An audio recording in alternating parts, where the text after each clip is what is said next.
Radio J. Les rendez-vous de l'Écuge. Lise Gutmann. Radio J. Et Jean-François Strouf, bonjour. Les rendez-vous de l'Écuge, l'émission hebdomadaire de l'espace culturel et universitaire juif d'Europe. Eh bien, bonjour Lise. Bonjour Jean-François. Donc, dans quelques jours, on va entrer dans une sorte de double trêve des confiseurs.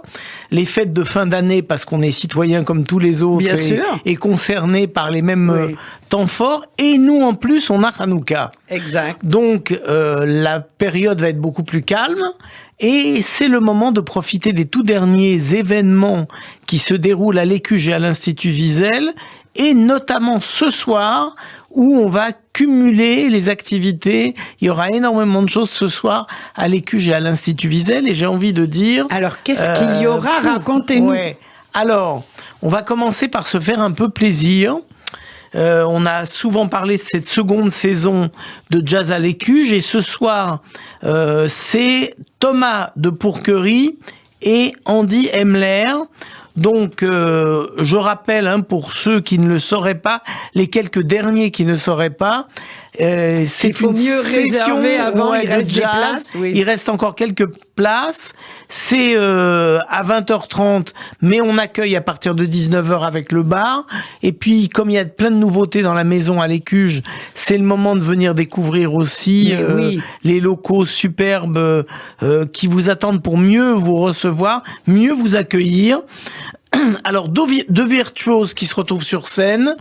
Thomas de Pourquerie, déjà couronné de 2 victoires du jazz et du prix Django Reinhardt 2022 du meilleur musicien de l'année par l'Académie du jazz. Et puis Andy Hemler, compositeur singulier, multiples talents. Et il y a entre les deux quelque chose, parce que ce que j'ai découvert entre-temps, depuis qu'on en a parlé la semaine dernière, c'est une interview de l'un par l'autre où le maître mot est le mot humour. Donc il y a une telle complicité, ça peut être que génial, mais sur le plan musical avec Serge, on vous a réservé, merci Serge, on vous a réservé 2 petits morceaux de musique juste pour vous faire entendre. Pour se mettre dans l'ambiance. On commence par qui? On commence par, Thomas de Pourquerie.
Voilà, vous écoutez l'émission de l'Écuge sur Radio J. C'était un extrait avec Thomas de Pourquerie et des chœurs. Thomas de Pourquerie qui ce soir sera en concert, le club de jazz de l'Écuge. Jean-François Strouf.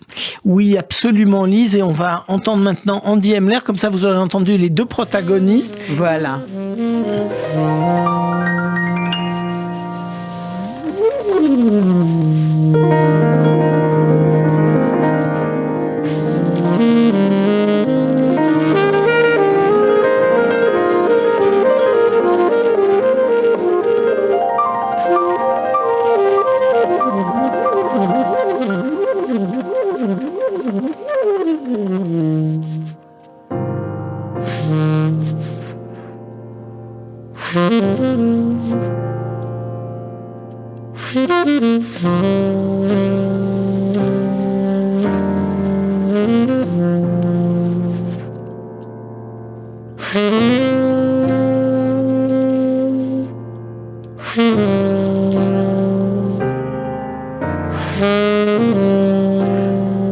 c'est carrément planant. Thomas de Pourquerie et Andy Hemler, quand même, on va le dire, qui seront en concert à l'Écuge ce soir. Dépêchez-vous de prendre vos places sur écuge.fr. Exactement, accueil à partir de 19h autour du bar pour boire un petit cocktail et rentrer dans cette ambiance qui est celle d'un vrai club de jazz. Bien avec petite loupiote sur la table, enfin vraiment c'est un pur moment de bonheur. Nous-mêmes l'équipe de l'Écuge, quand on descend de nos bureaux pour nous retrouver dans ce lieu, on est un peu transfiguré. C'est vrai. On oublie qu'on est dans nos locaux, on est dans un club de jazz, n'importe lequel autre club de jazz, mais celui-là c'est le nôtre. C'est vrai.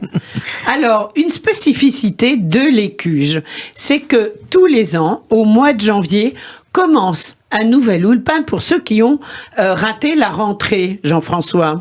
Oui, c'est un peu la marque de fabrique de l'Écuge. Alors on se dit plusieurs choses. Les cours de janvier, ils correspondent à une sorte de seconde chance pour celles et ceux qui ne se sont pas lancés à la rentrée de septembre pour démarrer un Ulpan. Tout le monde démarre l'Ulpan en septembre, et puis il y a quelques personnes qui disent « Oui, mais moi, c'était les fêtes, c'était la rentrée des classes de mes enfants, je n'étais pas du tout partant ou partante pour démarrer l'Ulpan, mais quand même, si je dois attendre l'été, ça fait un peu beaucoup. » Et donc janvier, c'est un format très précis de 44 heures qui vont courir jusqu'à fin juin et qui vont permettre de remplir une vraie année d'hébreu, que ce soit pour les débutants ou les faux débutants. Voilà, c'était ça ma question. Absolument. Et ce que nous tenons à faire, c'est que nous allons donner à la fois des cours pour du présentiel et pour les gens qui sont plus distants ou qui n'ont pas le temps de venir en présentiel,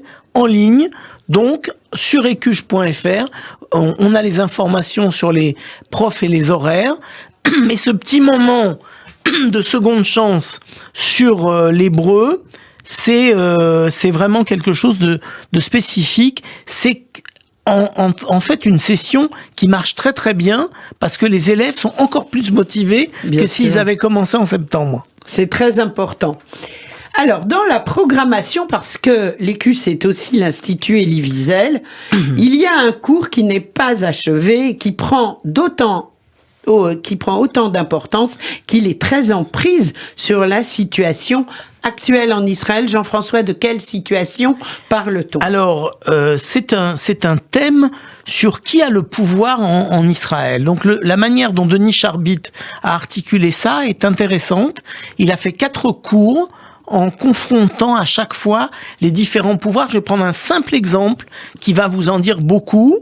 Avant les élections, le grand rabbinat d'Israël et le ministre des cultes, comment s'articulaient les relations et disons la confrontation des pouvoirs. C'est toujours une question de confrontation des pouvoirs.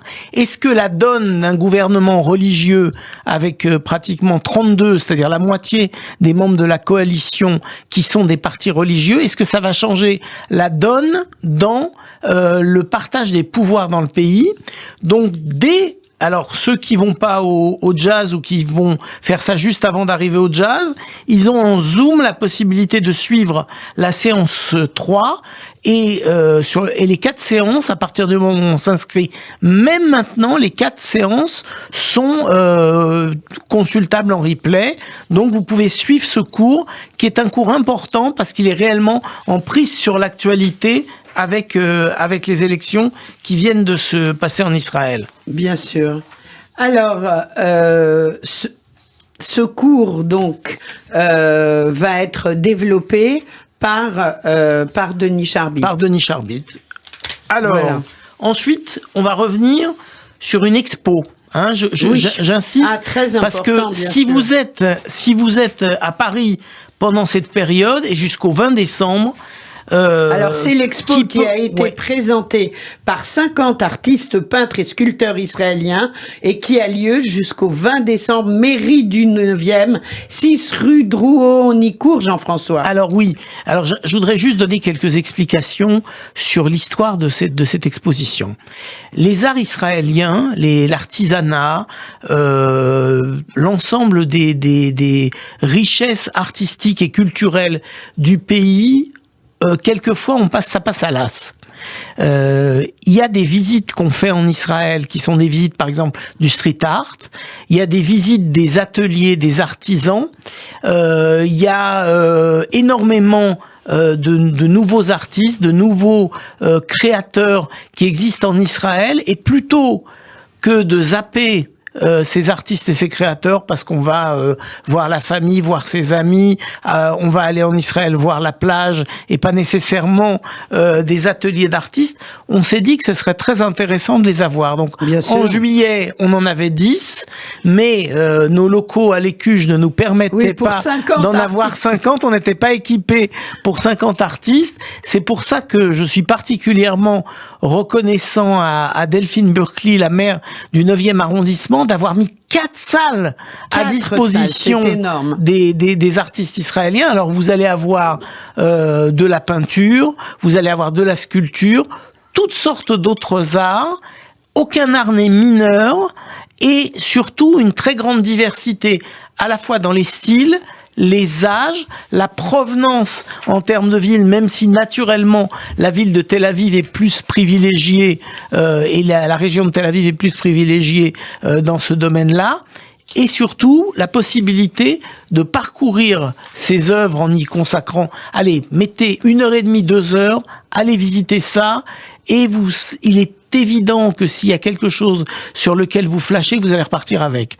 Donc c'est génial parce que c'est une manière de l'art israélien. Voilà, c'est une manière de rapprocher la France et Israël. Ces artistes, quand on les a interviewés, quand on les a rencontrés, c'est des amoureux de Paris. Donc je prends un peu de temps pour dire qu'il y a une espèce de magie qui s'est faite entre ces locaux qui sont des locaux de mairie, c'est-à-dire un peu traditionnels dans leur constitution, dans la manière dont les choses sont disposées, et on met des arts quelquefois un peu loufoques, des artistes israéliens un peu inspirés, de manière plutôt amusante, qui vont se retrouver dans une sorte de réceptacle qui est réellement, au final, quand on regarde, fait pour eux. Eh bien, on va se résumer, cher Jean-François Strouf. Donc, ce soir, c'est Jazz à l'Écuge avec Thomas de Pourquerie et Andy Emler. Début janvier, ça c'est un, voilà.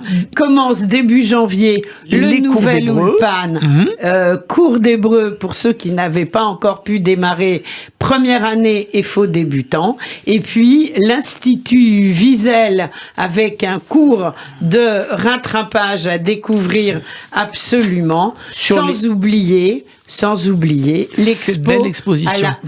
L'expo à la mairie du 9e jusqu'au 20 décembre. Alors Lise, ce que j'ai oublié de dire, et c'est quand même très important, pourquoi on fait que débutants et faux débutants? Oui. Parce que tous les autres niveaux, on peut les intégrer en cours d'année. Exactement, voilà, mais évidemment, c'est clair.